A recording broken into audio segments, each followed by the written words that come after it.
Okay, we're back again today. It's February 22nd. It's a Thursday. Happy Thursday. Yesterday I said I would do my next video on Bill Dylan, but I don't think that's... I think that needs to wait a little bit, and I need to do a little bit more research and maybe talk about some more stuff with that.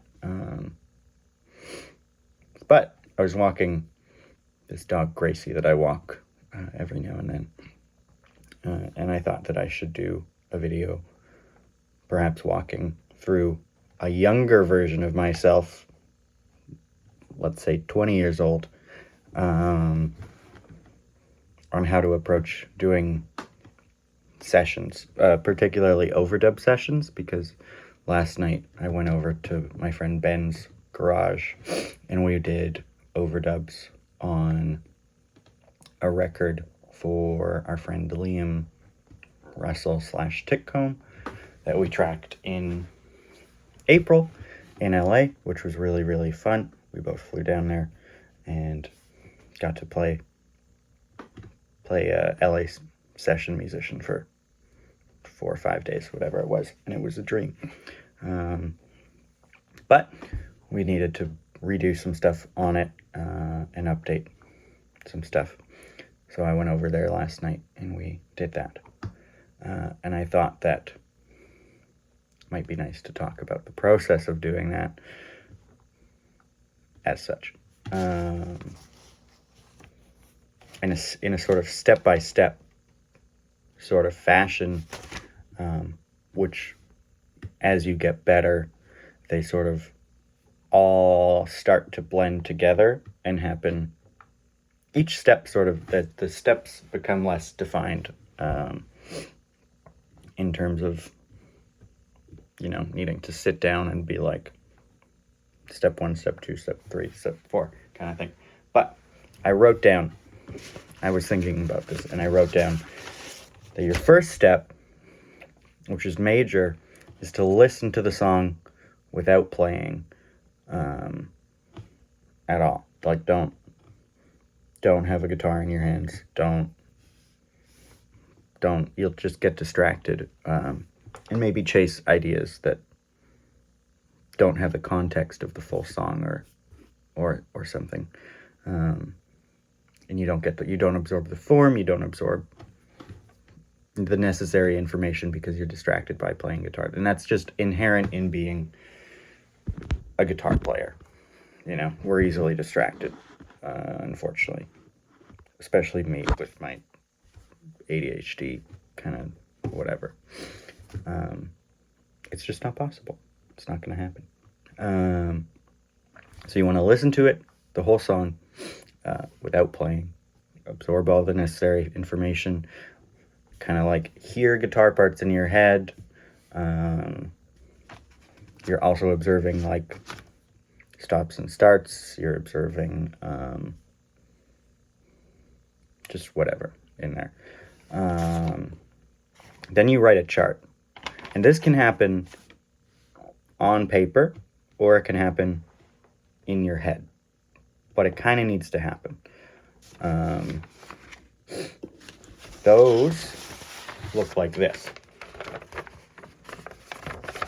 And it's sort of, this is representing a blank, sort of formulaic approach to writing a Nashville numbers chart, which is how I need to think about the stuff that I'm playing over. And it's sort of like, this exists in my head, and as I'm listening, you're filling in the X's with the numbers. And you have an intro that's probably 4 or 8 bars. Then you have a verse that's maybe 16 bars. Each of these X's represents a bar. There's lots of videos on YouTube about Nashville number charts. And I would recommend, they'll explain them better than I will. But this, anyways. Then maybe you have a pre-chorus, maybe you don't. That's sort of optional, but You're going from your intro, your verse, you're gonna have a chorus. That's probably gonna be 8 bars. Then you're gonna have a re-intro or another verse or both. Maybe there's another pre-chorus, and then you're probably gonna go into a double chorus at the end. That's like a safe bet, and maybe there's a bridge in there where the chords sort of vary and whatever. And it'll have the song title, you'll have the key probably, and you'll want to notate if it's in 4/4 or 3/4, 6/8, whatever. It's probably going to be in 4/4 though. We're playing, and this applies to most Western popular music in an umbrella sort of fashion.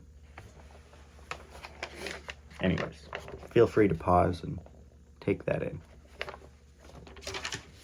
Then, after that, you're going to discuss with the artist and producer what they might be hearing, or that might happen in the listen down as well. Very likely it'll happen in the listen down. They'll kind of have an idea if they want something in the intro, maybe they want some slide in the intro, then some whole notes in the verse, and then something different to happen in the chorus.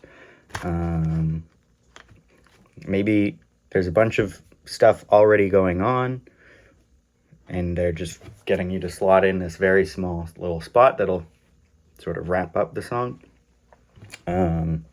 Maybe they've hit a roadblock and they don't know what you want or what they want. So in that case, I would really focus on talking about the feelings rather than like the sort of more concrete things. Like maybe they want it. A couple weeks ago, I did a session with my friend Georgia, and we talked about the feeling of the song being like a romantic, sort of like a late 90s Julia Roberts rom-com, and that really informed the verse part that I played. It sort of sounded like The Laws or Sixpence None the Richer, that kind of. Those were the sort of references that I went to based off of that, and it,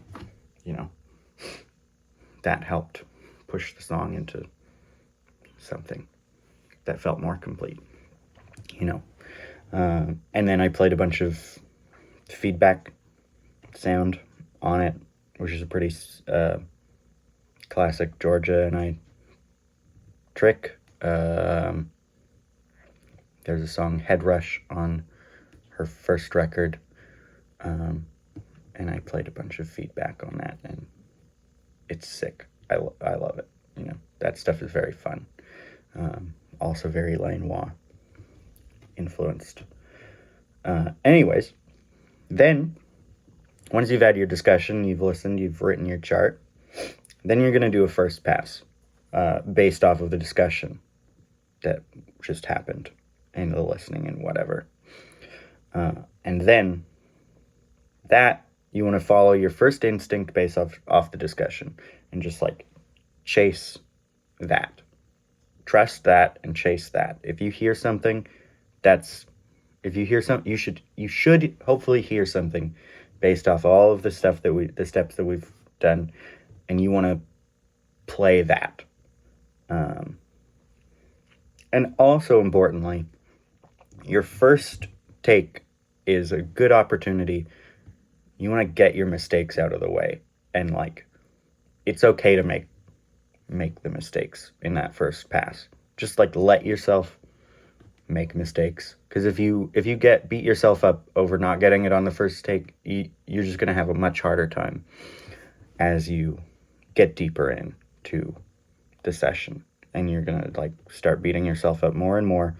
But that first pass is a really good time to make those, as long as you learn from those mistakes and are like absorbing that information of like, this idea works, this doesn't. Oh, I thought that chord was this, but it's actually this. Or you wanted to play a couple notes over this part, but those clash with the vocal, or whatever, you know. And ultimately, you're trying to chase supporting the vocal. That's all that matters, really. Like, you should be chasing supporting the vocal, and there are so many ways. There's a lot of ways to do that. But that's what someone's calling you to do at the end of the day. No matter what instrument you play, that's what they should be calling you to do. And so you want to make sure you have the vocal out and you can hear that properly. And all of the information that you need ultimately is contained in that vocal take that you're listening to. There's a lot of secrets in there that you can't necessarily, you can't verbalize. It's the sort of magic of singers, which is just intoxicating shit. I don't sing, really, not professionally, sometimes to myself. But I wish I could, you know, maybe one day, who knows. Anyways, and then from there, you know, you've gotten your first pass down and you've sort of made some mistakes. Then you go back, maybe talk about it again. You take another shot, you know. You refine the part with the information that you gathered, you know. Maybe they said a fill here is really cool. This thing felt good. This felt whatever. Then you refine and you do another one. And you may also get more adventurous as you gain information and as you go through and refine, and you sort of like leapfrog in terms of refinement and adventuring within your part that you're tracking. And then you move on.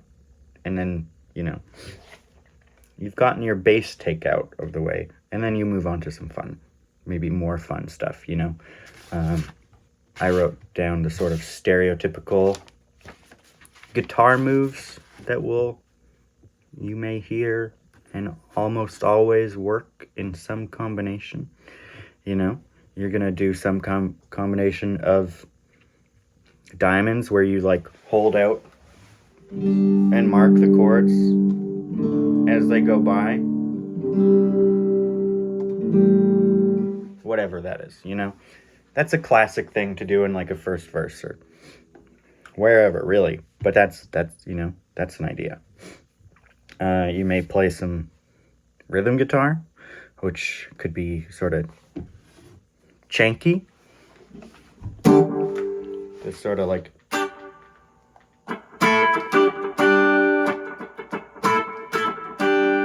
that sort of thing, or with like the sort of vintage soul 2 and 4 with the snare.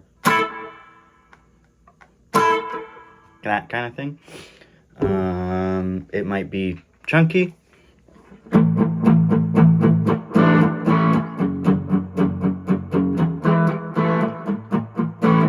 You know, you get the idea. Or it could be plucky too.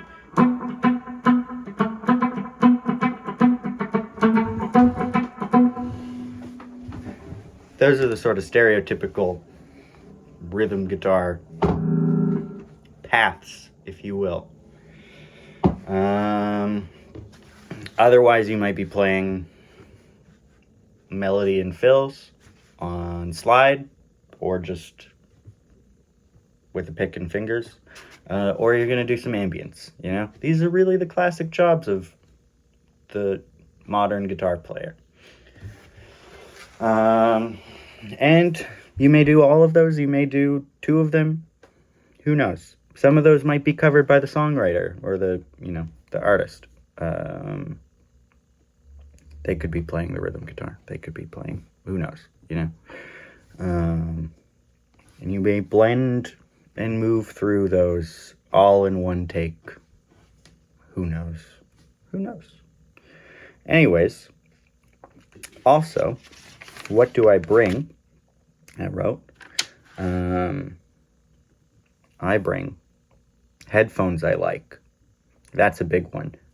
Not every studio has lots of nice headphones, and oftentimes I find that the producer will covet their one nice pair of headphones, and maybe they have some secondary pairs that you may get, and it's just nice to know that you have a pair that you like, that feels comfortable on you, you can wear for a bit, and sounds good, I like the Shure 840As. Those are awesome. I like them a little bit more than the Audio-Technica M50s, which are kind of the most popular option.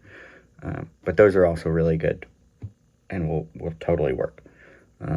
Lately, I've been using Shure 535 in-ears with the Comply ends, the little buds, from which you can get those on Amazon, unfortunately.